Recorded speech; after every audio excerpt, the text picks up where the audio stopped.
নমস্কার, দি রিপোর্টে আপনাদের স্বাগত। আরজি করের পর এবার হাওড়া হাসপাতাল। চিকিৎসাধীন এক রোগিনীর শ্লীলতাহানির অভিযোগে বাম যুব কর্মী সমর্থকদের বিক্ষোভে উত্তাল হাসপাতালের পরিস্থিতি। জানা গেছে, গত বুধবার বুকে ব্যথা নিয়ে হাওড়া রাজ্য সাধারণ হাসপাতালে ভর্তি হন অপ্রাপ্ত বয়স্ক এক রোগিনী।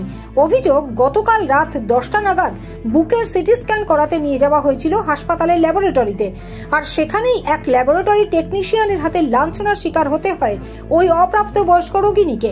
ঘটনাটি জানাজানি হতেই সকাল থেকে হাসপাতালের সুপার নারায়ণ চট্টোপাধ্যায়কে ঘিরে বিক্ষোভে সামিল হন ডিওয়াইএফআই কর্মী সমর্থকেরা। আসেন দীপশিতা ধর, মীনাক্ষী মুখোপাধ্যায় প্রমুখ নেত্রীরাও। ঘটনায় তীব্র উত্তেজনা ছড়িয়ে পড়ে হাসপাতাল চত্বরে।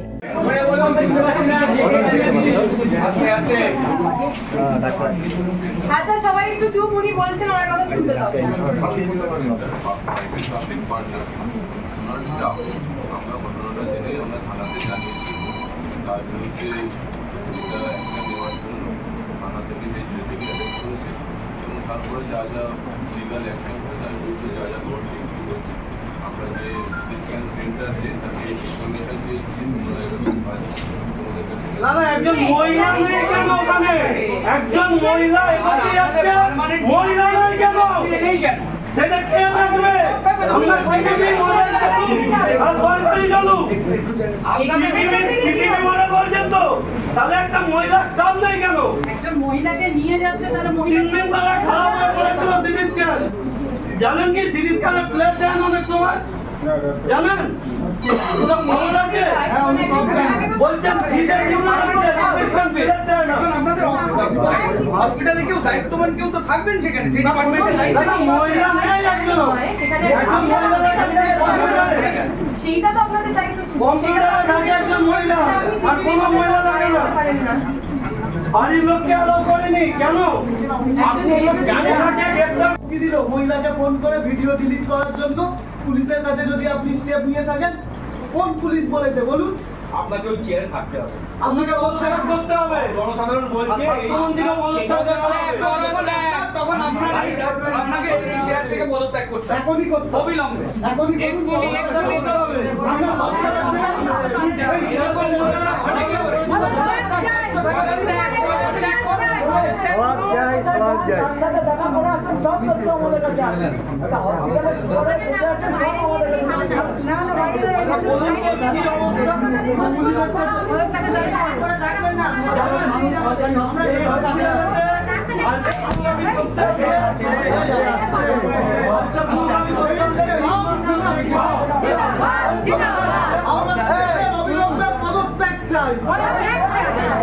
জানেন আলট্রাসোনোগ্রাফি করতে হলে 3 মাস পর ডেট করে।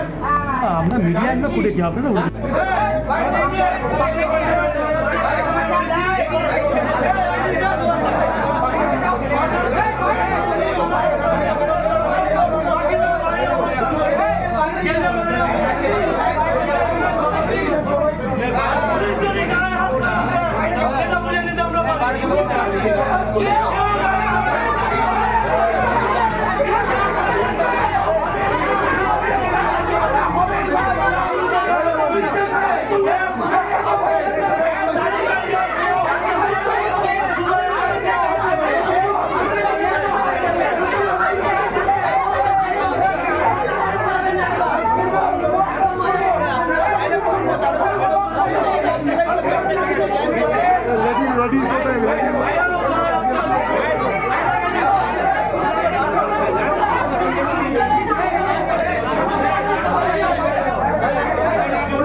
কিচ্ছু বলতে হবে না। আমরা বাইরে সৃষ্টি করবে, তোমরা বাইরে যাও, কথা বলেই যাও। বাইরে যাও, বাইরে যাও।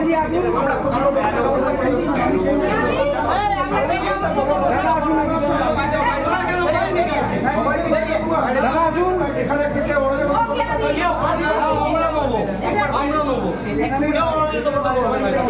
ওনাকে তো এটা কেউ বলেছে টেবিল চাপা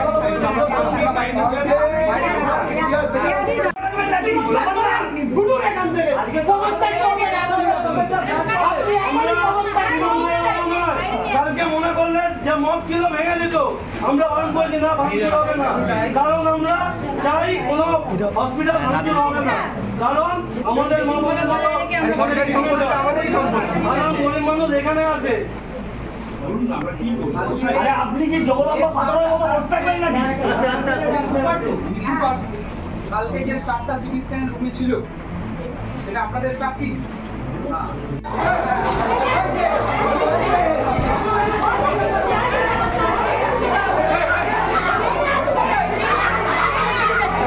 অনেক কিছুতে নেগলিজেন্সি করছে অনেক কিছুতে।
বলেছিলেন চারজন না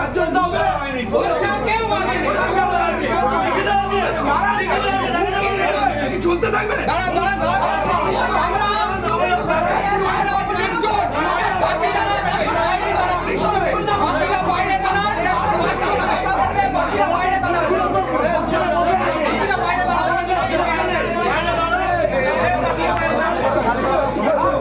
ডিওয়াইএফআই নেত্রী মীনাক্ষী মুখার্জি জানালেন, আরজিকর কাণ্ডের পর অন্তত 15টি ঘটনার কথা উঠে এসেছে, যার থেকে প্রমাণিত হয় রাজ্যের মানুষকে নিরাপত্তা দিতে সরকার ব্যর্থ। রাজ্যেই সাধারণ মানুষের নিরাপত্তা আজকে চুলার দুয়ারে চলে গেছে। তার সব দায় আমরা যাদেরকে ভোট দিয়ে জিতিয়ে সরকারে রেখেছি এবং ট্যাক্সের টাকা দিই, এই দায় তাদেরকে নিতে হবে। আমরা নিরাপত্তা চাই এবং যারা এই ঘৃণিত কাজ করছে আমরা তার বিচার চাই। আরজিকরের পর হাওড়া নয়, আরজিকরের পর হাওড়া হসপিটাল আসতে মাঝখানে 15টা ঘটনা ঘটেছে, আর কাল রাতে হাওড়া ঘটেছে, আজ সকালে ফিরে আরেকটা জেলা ঘটেছে। আপনারা খোঁজ নিয়ে দেখুন, আমাদের কাছে চাইলে আমরা আপনাদেরকে সব তথ্য দিয়ে দেব।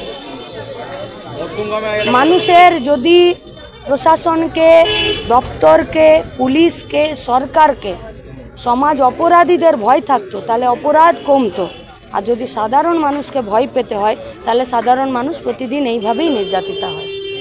মধ্যমগ্রামে দেখা যাচ্ছে যে এই ধরনের ঘটনা ঘটেছে এবং সেখানে অভিযুক্ত বাড়িতে ভাঙচুর।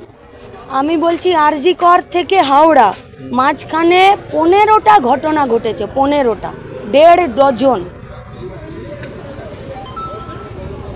আর শুধু ওদেরকে কেন বলছেন?